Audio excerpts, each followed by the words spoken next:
personas que estuvieron en el encuentro y allí recibieron a Jesús de Nazaret. ¿Hay alguien acá? De esas personas que estuvieron en el encuentro. ¡Wow! Hay varios. Bienvenidos a la iglesia. Bienvenidos a ser parte de la familia Vida en Acción. Amén. Bueno, vamos a la palabra hoy.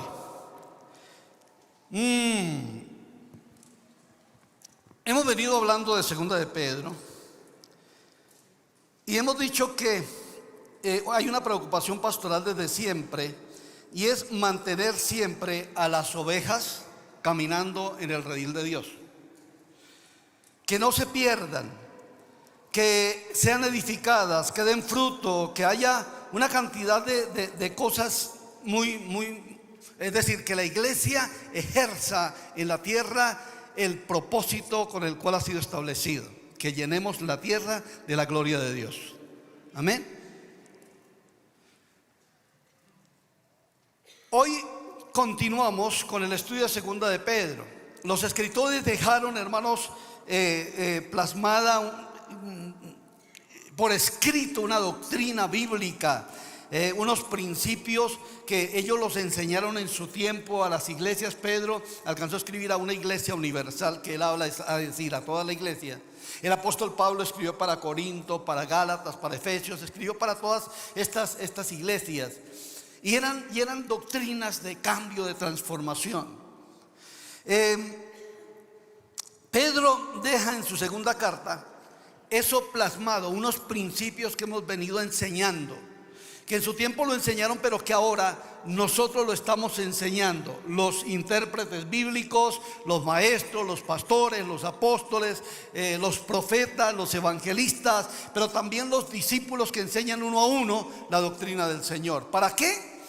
Para ser verdaderos discípulos de Jesús.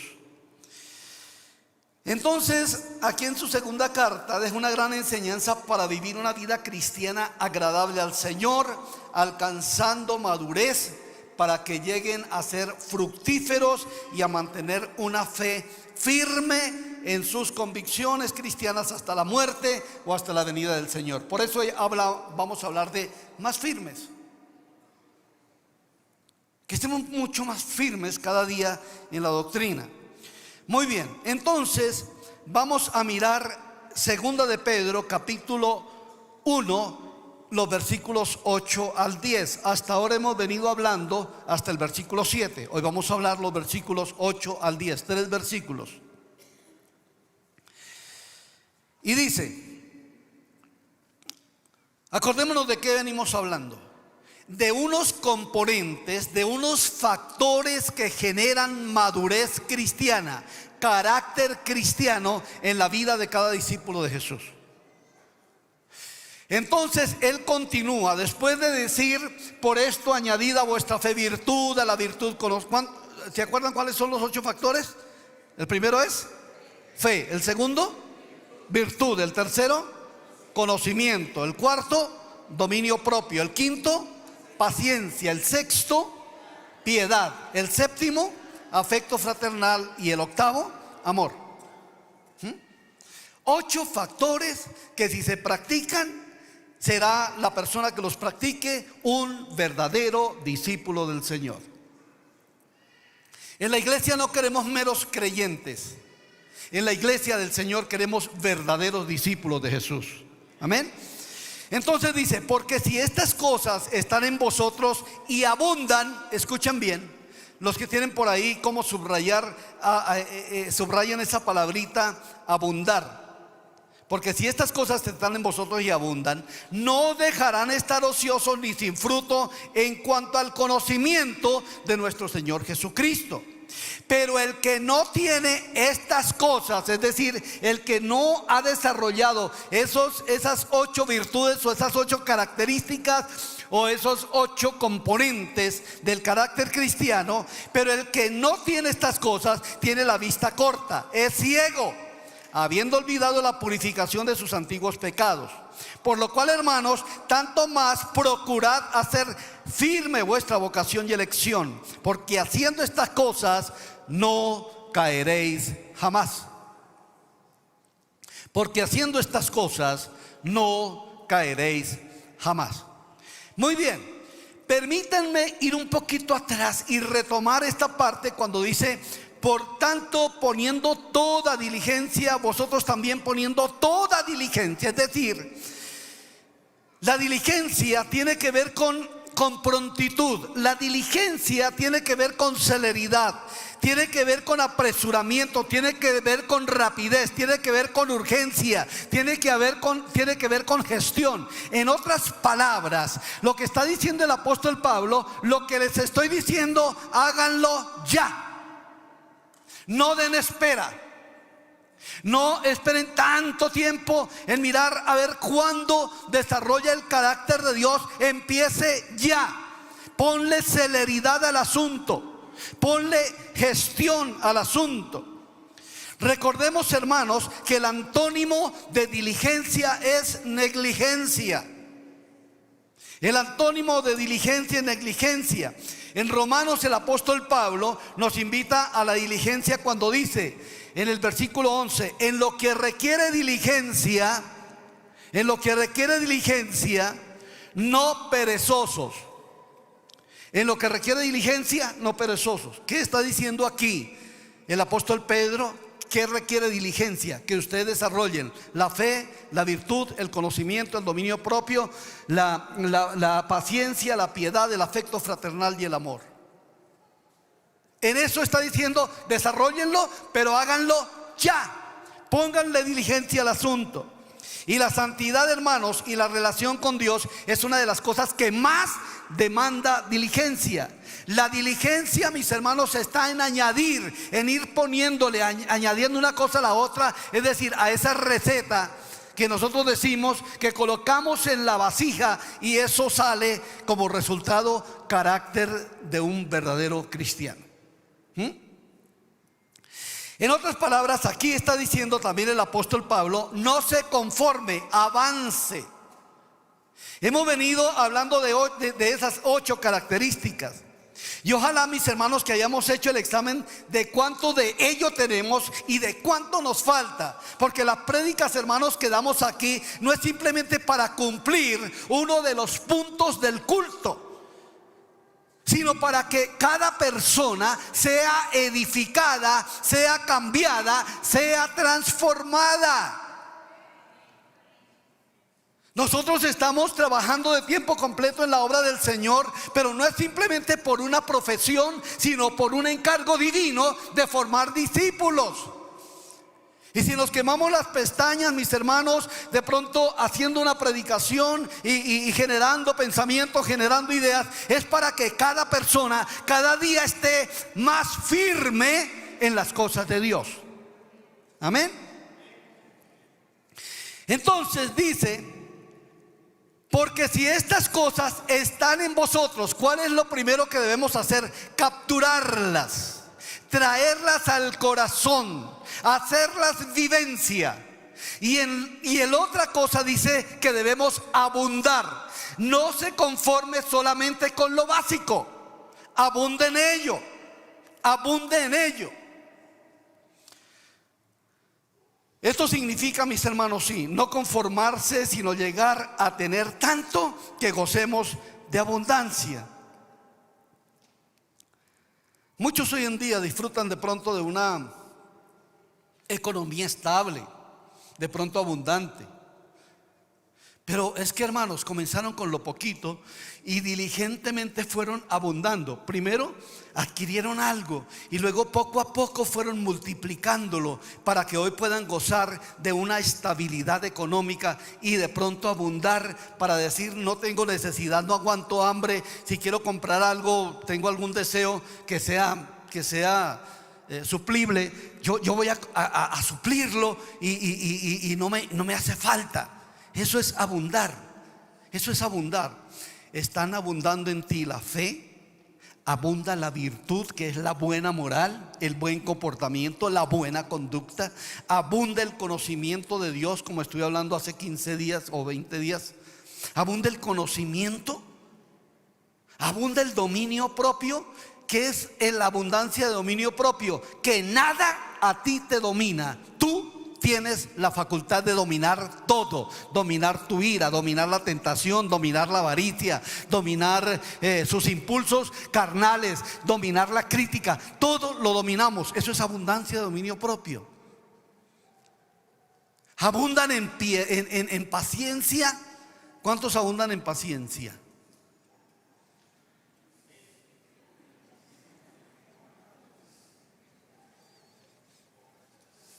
¿En qué estamos? ¿En qué estamos? Abundar en piedad, es decir, cada día más santos, cada día vivir una vida piadosa en abundancia. Abundar en afecto fraternal, es decir, ese amor entre hermanos, entre familia. Y entre familia no solamente física, sino familia espiritual. El afecto fraternal tiene que ver con el afecto entre hermanos, para que a la final abunde también el amor. Amamos a todo el mundo, y el amor nos lleva en abundancia a amar hasta los enemigos. Si estas cosas, dice, están en vosotros y abundan,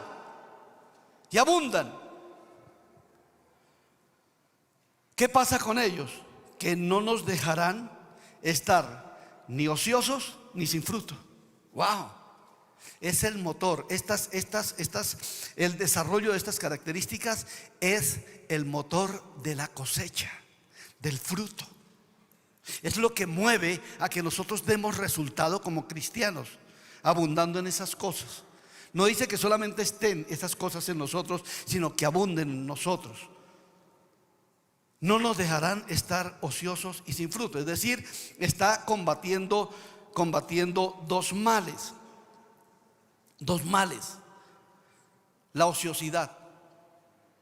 ¿Qué es ociosidad? No os dejará estar ociosos. Alude a la inactividad, a la indolencia, a la inutilidad, a la pereza.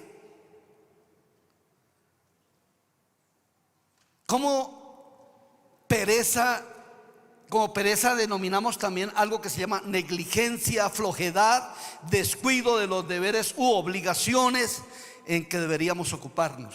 Eso es pereza. Levanten la mano los perezosos.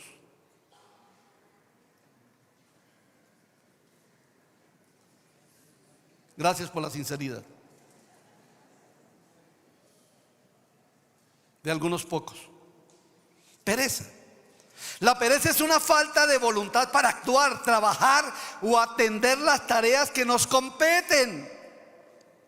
Y la pereza, mis hermanos, es un antivalor, pues es contraria a valores considerados positivos, como la diligencia, como la eficiencia, como la responsabilidad. Una persona que no es responsable es negligente, no es diligente. Una persona así es perezosa. Persona que no es eficiente es perezosa. Entonces, hermanos, una pregunta: ¿será que hay pereza espiritual en la iglesia? ¿Habrá pereza? Sí. Sí hay, y harta. El viernes que pasó, hizo 8 días, había una convocatoria pastoral de la misión a nivel regional de la Cruzada Cristiana, y hacían un pequeño análisis. ¿Qué le pasó a la Cruzada Cristiana, que ha dejado las 4 columnas, que era sacrificio, amor, algunas 4 columnas sobre las cuales se edificaba nuestra fe? ¿Qué pasó que ya no hay el ayuno que antes había? ¿Qué pasó que ya los break en este tiempo no son iguales a los discipulados, donde habían grupos de discipulado que pasaban de las 7 de la noche hasta las 11, lloraban, intercedían, a las 12 llegaban algunos a la casa? ¿Qué pasó con el esfuerzo y sacrificio en la predicación del evangelio? Nos volvimos perezosos espirituales. Si hay desgano por la lectura y estudio y práctica de la palabra de Dios, hay pereza. Si hay desgano por la oración, algunos simplemente se arrodillan 2 minutos, le hacen unas cuantas peticiones al Señor y se van. Si la oración no es un estado de contemplación, de adoración, de alabanza, hay pereza espiritual. Si hay desgano del ayuno, tanta comedera ahora. No hay entrega del vientre, el sacrificio del vientre, que es el ayuno. Entonces hay desgano porque por allá cada cuánto ayunan, ayuno congregacional. Ay no, ayuno congregacional otra vez. Y es cada 4 meses. El cristiano debería por lo menos, hermanos, tener un día a la semana de ayuno. Un día a la semana. Levanten la mano los que ayunan un día a la semana. Gracias por los 5, 6, 7, 8, 9. O de vez en cuando, hermanos, hacer un ayuno de 3 días. Están en una situación tan crítica que necesitan ayunar un poquito más. O 7 días, o 12 días, o 21 días, o 40 días. Es que es tan difícil sentir ese llamamiento que dice: mándame algo. Pero eso se puede controlar. Precisamente una de las cosas que desarrolla el dominio propio es el ayuno. Desarrolla mucho el dominio propio.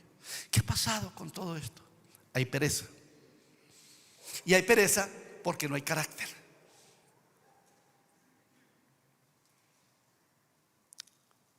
Hay desgano en la evangelización y en el discipulado.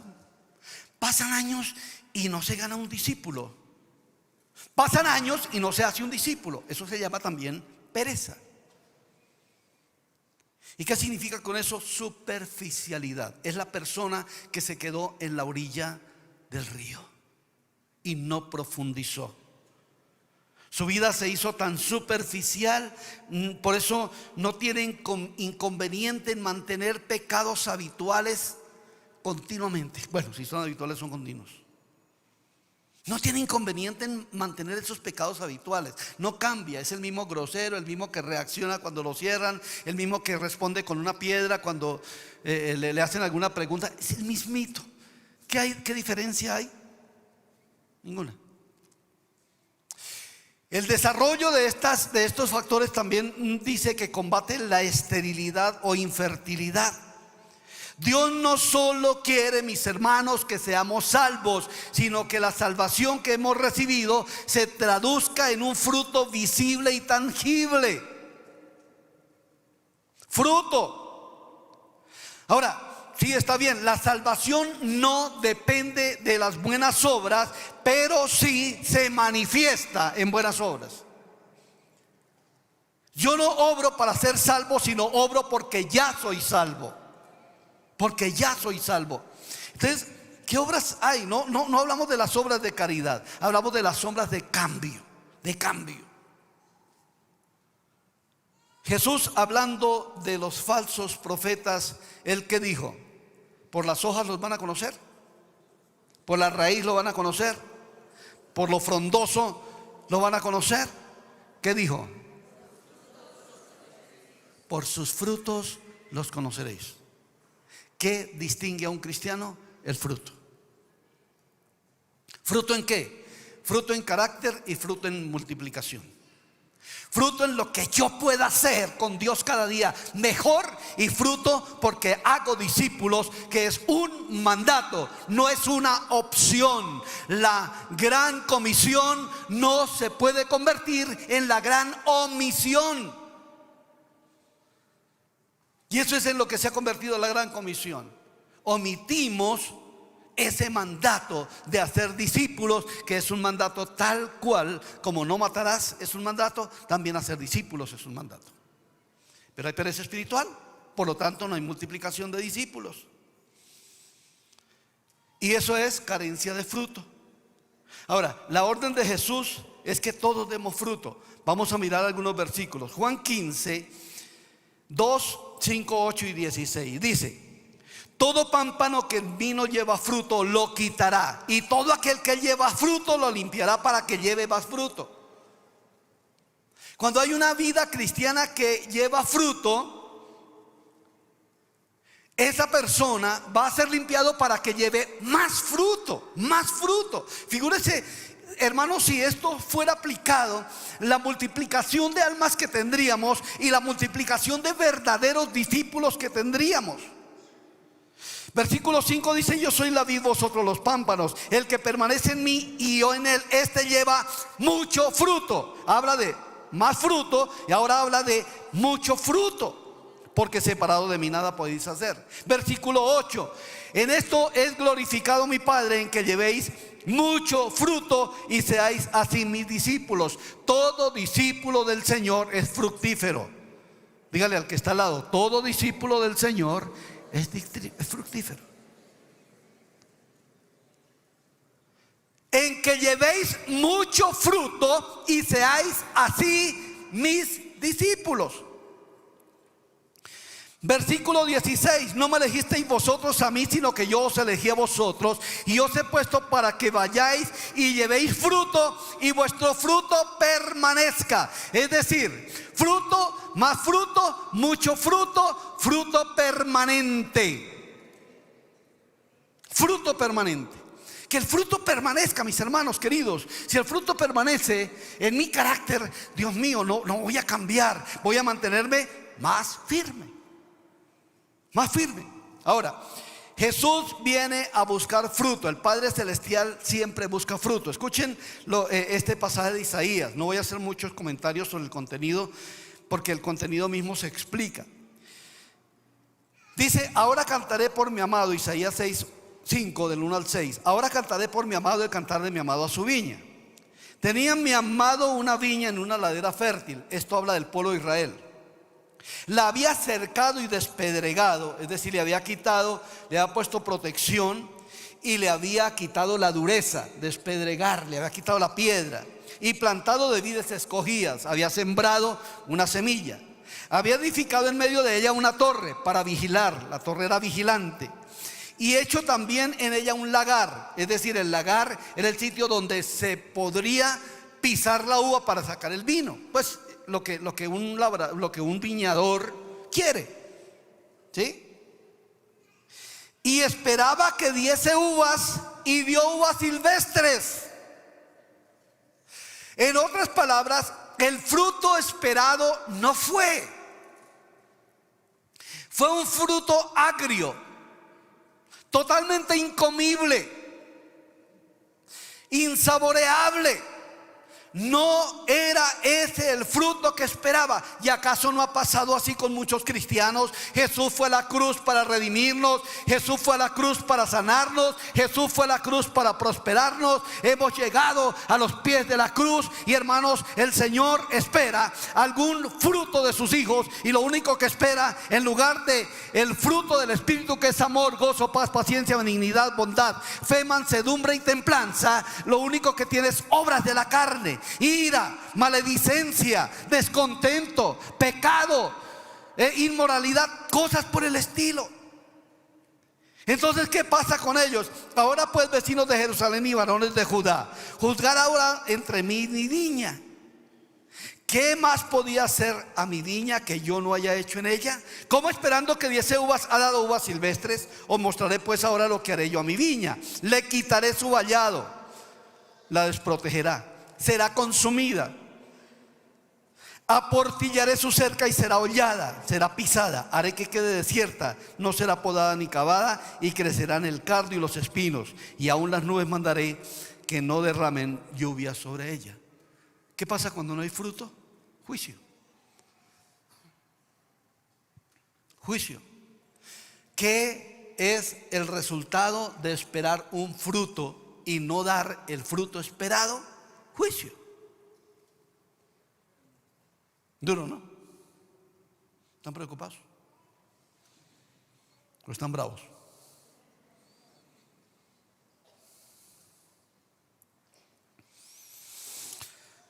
El labrador hizo un trabajo alistando el terreno, despedregando, cercando, protegiendo, sembrando de lo mejor para poder encontrar un fruto, pero encontró un fruto contrario a lo que él esperaba. El no dar fruto entonces nos expone a juicio. Mire lo que dice Ezequiel capítulo 1 versículo 4, capítulo 15 versículos 1 al 4. Vino a mí palabra de Jehová diciendo: hijo de hombre, ¿qué es la madera de la vid más que cualquier otra madera? ¿Qué es el sarmiento entre los árboles del bosque? ¿Tomarán de ella madera para hacer alguna obra? La respuesta es que no sirve. La vid no es un árbol gruesote de madera, no, es simplemente unos bejuquitos. Tomarán de ella estaca para colgar en ella alguna cosa. He aquí es puesta en el fuego para ser consumida. Sus dos extremos consumió el fuego y la parte del medio se quemó. ¿Servirá para obra alguna? Hermanos queridos, es que de la vid no sirve sino el fruto. De la vid no sirve sobre el fruto. El pámpano es el que da el fruto. ¿Qué fruto estamos dando para el Señor? Dios busca fruto cuando ya es tiempo. Dios no le exige a alguien el fruto que no puede dar. De acuerdo a la edad espiritual, Él va reclamando fruto. Yo no puedo decirle a un niño de 5 años que vaya y haga el mercado en la plaza y se cargue arrobas y venga y lo empaque y todo eso. No, él no tiene esa capacidad. Como padre, humanamente hablando, uno le pone a sus hijos cosas que puedan. Ya si tiene 18 o 20 años ya lo puede ir a hacer. Pero a medida de que pase el tiempo, mis hermanos, el Señor va colocando responsabilidad. Dice así Lucas 13, 6 al 9. Tenía un hombre una higuera plantada en su viña y vino a buscar fruto en ella y no lo halló. Y dijo al viñador: he aquí, hace 3 años que vengo a buscar fruto en esta higuera y no lo hallo. Córtala. ¿Para qué inutiliza también la tierra? En otras palabras, está haciendo estorbo. El que no da fruto está haciendo estorbo. Eso es algo fuerte. Córtala. ¿Para qué inutiliza la tierra? Ahí podía estar sembrada otra planta que sí dé fruto. Fíjense lo delicado de la infructuosidad. Entonces dice, él entonces respondiendo le dijo: Señor, déjala todavía este año hasta que yo cabe alrededor de ella y la abone, y si diere fruto bien, y si no, la cortarás después. Dios mantiene a algunos en abono, viene a buscar fruto, pero si no, hay juicio. Lo peligroso de todo esto es que cuando Él venga a buscar el fruto, no halle el fruto que debemos dar. ¿Cuáles son las consecuencias de la falta de desarrollo de estos componentes de carácter? 2 enfermedades fatales, 2 males fatales: miopía espiritual y amnesia espiritual. Dice: pero el que no tiene estas cosas tiene la vista muy corta, es ciego, habiendo olvidado la purificación de sus antiguos pecados. Miremos lo primero de la miopía o la ceguera. La miopía es un problema óptico que impide la visión de lejos. Y esto, mis hermanos queridos, quiere decir que impide también el mirar o examinar el estado espiritual verdadero. Por eso muchos están conformes con la vida mediocre que llevan. Una vida de templo, otra vida de afuera. No estamos jugando, mis hermanos, a ser cristianos. El cristianismo no trata de cantar alabanzas, no trata, mis hermanos, de venir a culto, de leer la Biblia. Es parte del cristianismo. El cristianismo se trata de estar adheridos y conectados a Jesús de Nazaret y llamarnos verdaderos discípulos. Eso es lo que nos hace cristianos. No nos hace cristianos el tener una Biblia, el cantar alabanzas, el venir a culto. Eso no nos hace verdaderos discípulos de Jesús, sino desarrollar estas características. Eso sí nos hace cristianos. Yo me acuerdo, estábamos por allá en un viaje misionero en Santa Cruz, Bolivia. Teníamos un grupo de jóvenes que estábamos allí, y había un dramita ahí que estábamos presentando. Entonces salía un muchacho así con una sal,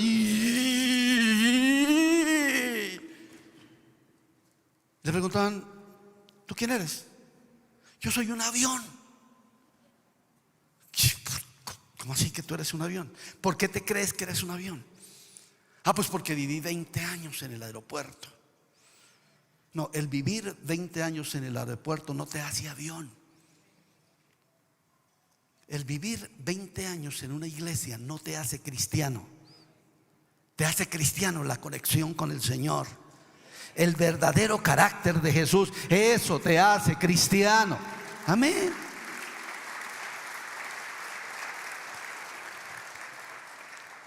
Una de las cosas que más enceguece espiritualmente se llama religiosidad.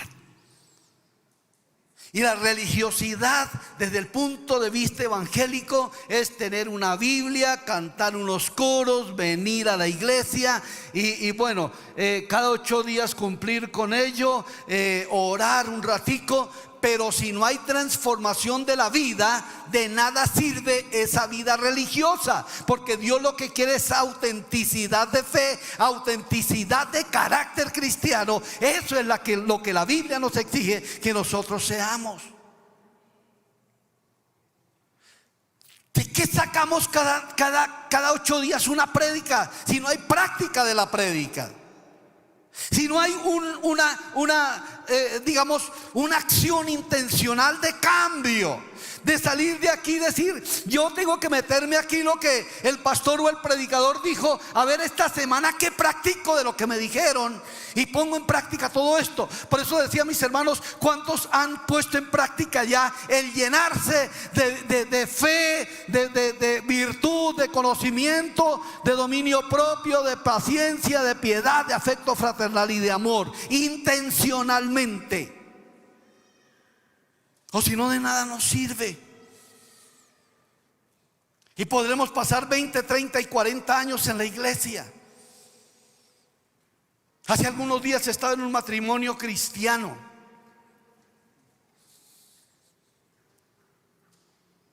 Y estábamos ahí, me dijeron: espere, pastor, se come un bocadito. Cuando de pronto empiezan las luces y la música y la pachanga.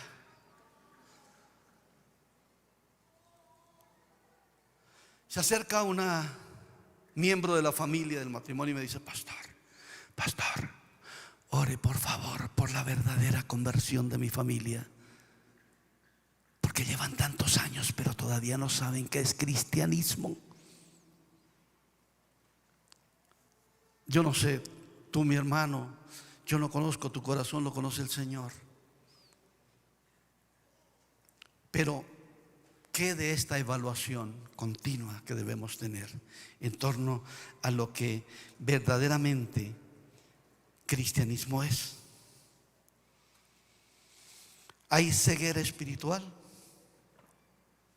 No vemos bien ni entendemos la escritura, no vemos nuestro estado espiritual, no vemos un futuro de bendición para nosotros, no vemos el futuro de la iglesia, no vemos la necesidad de predicar, no vemos la necesidad de discipular, no vemos la necesidad de ayunar, porque hay ceguera espiritual, hay miopía. Bueno, la miopía al menos, pero aquí dice que la miopía es ceguera, tiene la vista muy corta, es ciego, dice el apóstol Pedro. Y la otra cosa se llama amnesia, habiendo olvidado, ¿habiendo qué? Olvidado la purificación de sus antiguos pecados. En otras palabras, olvidó aquel día tan maravilloso cuando recibió al Señor y fue perdonado, como que eso quedó atrás. Y hay personas que suelen olvidar cosas de cómo el Señor ha actuado en su vida. Cuántas bendiciones se han recibido en los encuentros y allá se les olvida cómo Dios les habló, cómo Dios les señaló su pecado, pero vinieron y se olvidaron de ello. El pueblo de Israel se olvidó de lo que Dios hizo en Egipto. ¿Cómo es posible que ellos ven la mano de Dios poderosa, sacándolos con mano fuerte, con brazo extendido, dice la Biblia, matando a los enemigos, glorificándose de una manera sobrenatural? Y el pueblo fácilmente olvida y dice que un becerro de oro a los pocos días fue quien lo sacó de Egipto. ¿Cuánto daño hace la amnesia espiritual? Se dice de un indigente que llegó a la iglesia, aceptó al Señor, los hermanos lo llevaron, lo cambiaron, él estaba gozoso, alegre, lloraba, esa ropa sucia, maloliente, le echaron en una bolsa, la sellaron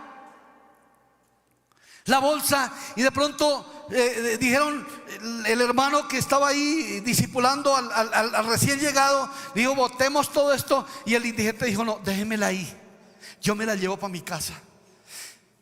¿Cómo se va a llevar esa suciedad para su casa? Llegó a su casa y la guardó. Él siguió viviendo su cristianismo, siguió viviendo y empezó el Señor a prosperarlo, a bendecirlo. Y de pronto, cuando había una tentación de volver a la calle, de volver a la indigencia, de volver a la droga, él decía, iba y sacaba su ropa maloliente, y se acordaba de dónde lo había sacado el Señor. Por eso no la botó, para recordar de dónde lo sacó Dios. Mis hermanos, ¿recordamos eso o somos amnésicos espirituales? Recordamos cómo el Señor en algún momento nos sacó de una cosa grande, hizo milagros, y estamos frente a una dificultad más pequeña que la anterior, y se nos olvida y nos volvemos un 8 con ese problema. Se nos olvida que Dios es el Dios de milagros, el Dios de señales, que nos ha hecho varios milagros, que nos ha sacado de varias cosas. Solemos olvidar también las disciplinas. ¿Cuántas veces el Señor nos disciplina y nos da el cocotazo de amor o el látigo de amor, y se nos olvida y volvemos a la misma situación? ¿Qué era lo que decía el salmista en el Salmo 103? Bendice alma mía Jehová, y bendiga todo mi ser su santo nombre. Bendice alma mía Jehová, y no olvides ninguno de sus beneficios. No olvides ninguno de sus beneficios. Recordamos los milagros, el empleo, la provisión económica, qué éramos ayer, qué somos hoy, qué proveyó Dios hoy, cómo estamos. Tantas cosas bonitas que debemos recordar de los beneficios del Señor. Y termina el apóstol esta partecita, estos 3 versículos, hablando de más firmes que nunca. Por lo cual, hermanos, en el versículo 10, por lo cual, hermanos, tanto más procurad hacer firme vuestra vocación y elección. Ojo a ese verbo, procurad hacer firme vuestra vocación y elección, porque haciendo estas cosas no caeréis jamás. ¿Haciendo cuáles cosas? ¿Haciendo cuáles cosas? Agregando los componentes del carácter: fe, virtud, conocimiento, dominio propio, paciencia, piedad, afecto fraternal y amor. Haciendo estas cosas, ¿qué? No caeréis jamás. En otras palabras, más firmes que nunca. ¿A cuántos la pandemia les robó la fe? Aquí faltan muchos hermanos, muchos de los que venían antes de la pandemia. No me refiero a los que están en casa, los bendigo a los que están en casa, a los que me están escuchando. No me refiero a ellos, me refiero a los que dejaron a Jesús. Multitudes en la pandemia dejaron a Jesús. Es decir, sus vidas no estaban preparadas para sufrir una situación de crisis mundial que se trasladó a los hogares.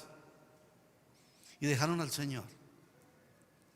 Algunos dejan al Señor por malos testimonios. ¿Qué culpa tiene Dios de que un cristiano haga maldades? Cristiano entre comillas. ¿Qué culpa tiene el Padre Celestial? Y unos dejan al Padre por culpa del hermano. ¿Cómo así? Que dejan al Padre Celestial por culpa del hermano. No puede ser. Dejan a Dios por cualquier prueba.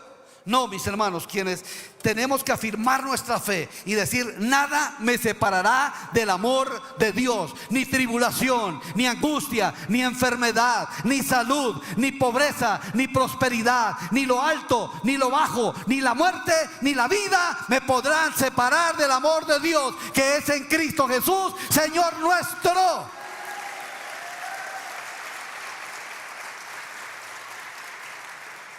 Hoy no sabemos, hermanos, qué hay detrás de la posesión presidencial. No sabemos. Que Dios nos ayude. Pero nuestra esperanza no estará en ningún gobernante. Nuestra esperanza está en Dios, que nos va a sacar adelante.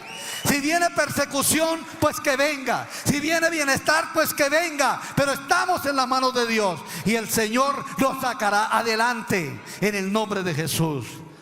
Amén. ¿Qué evaluamos en este día? Vuelvo y leo para terminar, mis hermanos, los versículos.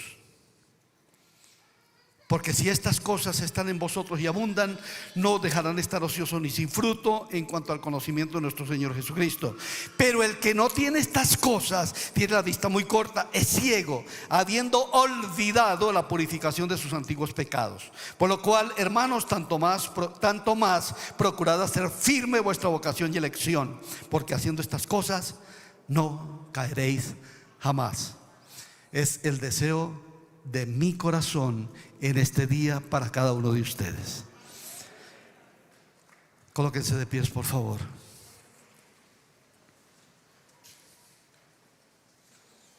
Cierren sus ojos un instante. El diablo querrá venir y provocar incendios. Por eso la fe es un escudo que nos protege de los dardos de fuego del maligno, porque quiere reducir nuestra fe a cenizas. Hoy toma el escudo de la fe, toma la virtud, la buena conducta, la conducta intachable. Toma el conocimiento, cada día conoce más de Dios, conoce más de las escrituras, de la teología, de todas estas bonitas cosas. Toma la paciencia, sé un hombre, una mujer paciente. No te exasperes, no generes enfermedades psicosomáticas o enfermedades físicas por la desesperación. Tu vida está en las manos de Dios, Él tiene cuidado de ti. Tu vida está en las manos de Dios, no te va a dejar y no te va a desamparar. Esa es la promesa que Dios tiene para ti en este día. Si Él actuó en favor tuyo hace mucho tiempo, hoy también va a actuar. Tu vida, tu hogar, tu familia, tus hijos, tu economía, tus proyecciones están en las manos de Dios y saldrás adelante con su ayuda.